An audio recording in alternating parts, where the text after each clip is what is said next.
Jade Cargill is under more pressure than any wrestler in the business right now with the unfair targeting among so-called fans. And in this video, we're going to listen to what the WWE star is dealing with. Cargill kicked off her pro wrestling journey in 2022 and started competing in AEW in 2021. Throughout her career, she has consistently faced criticism regarding her wrestling abilities. Jade Cargill is rapidly becoming one of WWE's top stars, and it's easy to understand why. However, she faces more criticism than any other wrestler for using similar moves. She's achieved a lot in WWE thus far since making her debut in January at the Women's Royal Rumble match. She's won the Women's Tag Team titles twice with Bianca Belair, and in a conversation with Stephanie Chase, Jade Cargill opened up about the challenges of her career. She mentioned that even though it looks like a fantastic role, the ongoing judgment can be really hard to deal with, no matter if she executes the same moves as others, which I find to be a weird critique, and that there are always critics who nitpick.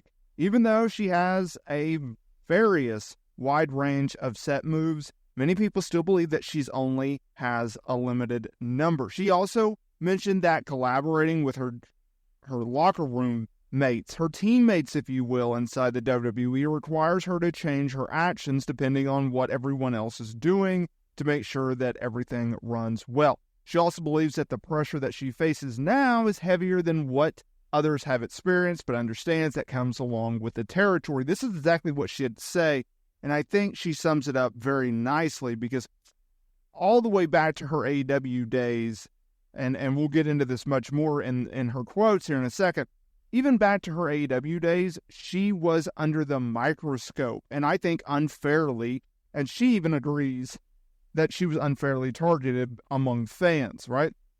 That's what she had to say.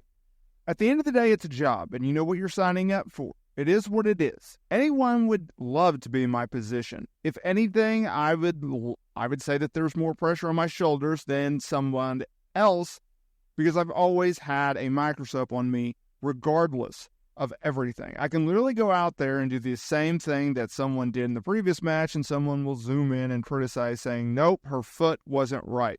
I've done all kinds of moves. You can Google my name and see how many moves I've performed. But for some reason, people think I only have 2 moves. If you look at my repertoire, you'll see I have a solid move set. I choose when I use it, and I have to work in harmony with my co-workers. I can't go out there and do established moves than anyone else is doing or what she's doing. We have to coexist and work together. She continued, it's more pressure on me than anyone else. Yes, it's tough, but at the end of the day, it's a job that we all signed up for. I believe I'll have more pressure on my shoulders than anyone else because I'm under a microscope. People think I don't want to be here, but I am. I don't have to do this. I could sit at home with my lovely family, travel the world, and live my dreams, being off the coast of Italy on a boat. But I chose to be here and break my body because I love what I'm doing. I wouldn't say this is me being selfish or not understanding, but there's a lot of pressure on my shoulders that not a lot of people would have folded under a year or 2 ago. And she's 1,000% right. Just because you don't like what Jade Cargill does doesn't mean that she's a bad wrestler, right? She has a very solid fan base who wants to see her succeed. Now, that doesn't mean that there are many out there who have criticized her from the get-go. Some right, some wrong, some unfairly criticized. This woman is still very green in this business. Now, I said this going all the way back to her signing. Jade Cargill has a few things working in her favor. She has it, which you cannot teach, and she has charisma, and she has the look. She is green in the ring. She does have a long way to go in the ring. But if you look at where she started and where she's at now, she's come a long way. And she's only going to get better because there have been many wrestlers out there that have criticized AEW for a lack of developmental in this promotion. AEW and WWE kind of falls under the same category now, albeit a little different. AEW, you had your dark programs and the lower tier talent would work on Rampage, right? Now and they had at one point live events. Now they have no live events. They have no house shows. They also don't have Dark and Dark Elevation no more. So now you're either on Collision, competing against all sorts of talent who are 100 times better than you, trying to get on Dynamite.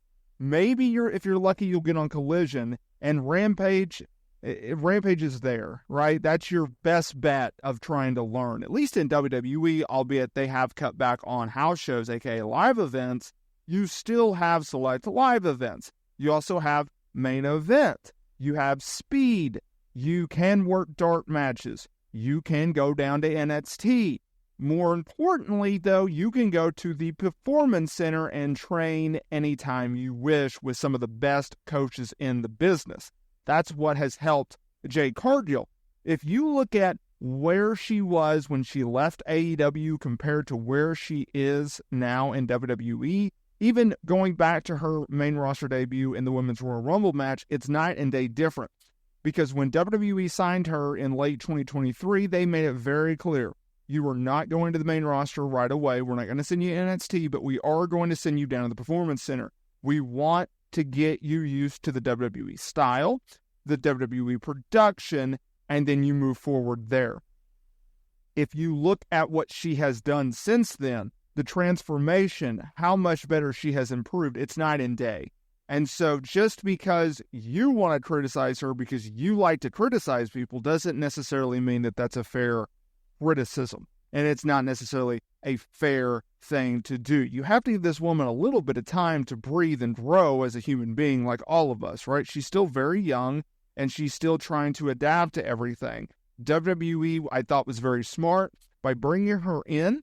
They making her a baby face, then making her a very big deal, picking their spots when they use her, not to overexpose her too quickly, and more importantly, pairing her with Bianca Belair, a beloved babyface, since you're booking Jade as a babyface, putting her in a tag team so that spotlight is not solely on Jade, and it still protects her, but she can also be in big feuds without making her the women's champion or giving her the women's championship title shots and etc., which would obviously lead to criticism.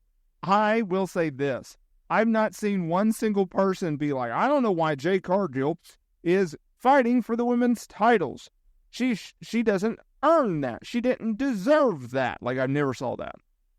Now, I've been very vocal, and a lot of you have disagreed with me. I think it's time that you break up her and Bianca, but clearly I'm wrong in that argument, and that's completely fine, and I appreciate the feedback. If you enjoyed this video and you want to see another Jade Cargill video, hit the button next to this one. Also, while you're there, hit the subscribe button. Check out our other WWE-like videos in the playlist. Thank you so much for watching, and I will see y'all in the next video.